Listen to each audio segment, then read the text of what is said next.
இவர்கள் ஏமாற்றுக்காரர்கள். என் மக்கள் இன்னும் நம்பிக்கொண்டு அலைகிறார்கள். அற்ப வாக்குக்கு அலைவார்கள். உங்களையும் என்னையும் ஒரு உயிராக மதிக்க மாட்டார்கள். இது அல்லாஹ் மீதானை. அவர்களுக்கு நமது உரிமையோ உணர்வோ உயிரோ முக்கியம் அல்ல, நமது ஓட்டு மட்டும்தான்.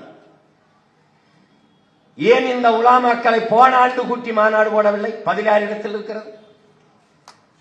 ஏன் அண்ணா எங்க அண்ணா தடார ஏன் போன ஆண்டு போடவில்லை? அதற்கு முந்தைய ஆண்டு போடவில்லை? ஏன் இப்போது நடக்கிறது? ஏனென்றால் இந்த அடுத்த மாதம் தேர்தல் வர இருக்கிறது. அதனால்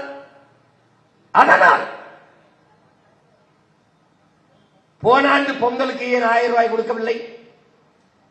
இப்போது 3000 ஏன் கொடுக்கிறார்கள்? அடுத்த மாதம் தேர்தல். போன ஆண்டு படிக்கிற மாணவர்களுக்கு எதற்காக மடிக்கணி கொடுக்கவில்லை? இந்த ஆண்டு ஏன் அடுத்த மாதம் தேர்தல்? இவர்கள் கட்சி அரசியல், தேர்தல் அரசியல் செய்வார்கள். உங்கள் பிள்ளைகள் நாங்கள் மட்டும்தான் மக்களுக்கான அரசியல், மக்கள் அரசியல் செய்வோம். அவர்கள் செய்தி அரசியல், விளம்பர அரசியல் செய்வார்கள். உங்கள் பிள்ளைகள் நாங்கள் தான் செயல் அரசியல், சேவை அரசியல் செய்வோம்.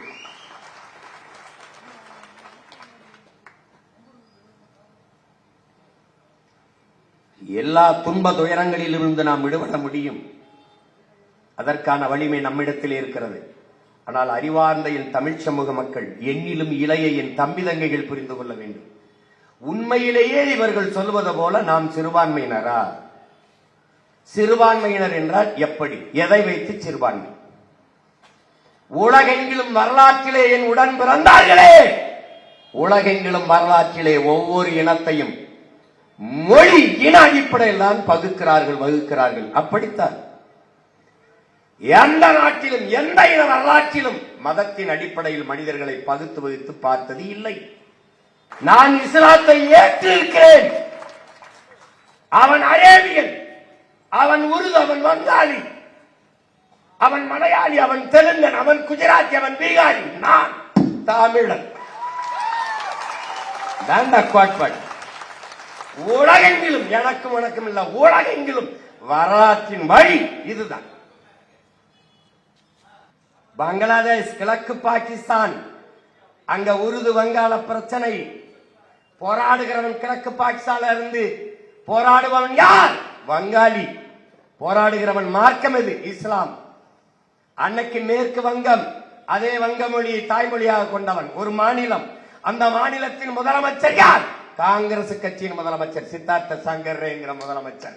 அன்னைக்கு பிரதமர் யார்? இந்திரா காந்தி. அங்கே போராடி கலவரத்தில் சிக்கி சாபவன் யார்? இஸ்லாமியன். இங்கே ஆட்சியில் இருப்பவன் யார்? இந்து. மேற்கு வங்கத்திலே சித்தார்த்த சங்கரே சொன்னதென்ன? எழுந்து சொன்னார், கிழக்கு பாகிஸ்தானிலே என் இன மக்களை பாகிஸ்தானியர்கள் கொள்கிறார்கள். நீங்கள் ராணுவத்தை அனுப்பி, டியர் மேடம் இந்திரா காந்தி, நீங்கள் ராணுவத்தை அனுப்பி காப்பாற்றவில்லை என்றால் என் காவல்துறை அனுப்பி நான் காப்பாற்றுவேன் என்ற அழைப்பு, அந்த அறைகோல் விடுத்த பிறகு அம்மையார் இந்திரா காந்தி ராணுவத்தை அனுப்பி சண்டையிட்டு கிழக்கு பாகிஸ்தானை பிரித்து அவர்கள் தாய் மொழியிலேயே பங்களாதேசம் என்று நாடை கட்டினார்.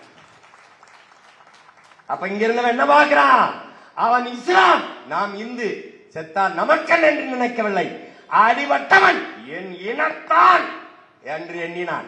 அப்படித்தான் சிறையில் இருப்பவன் சீமான் இனத்தான். அதனால இங்க நிற்கிறான்.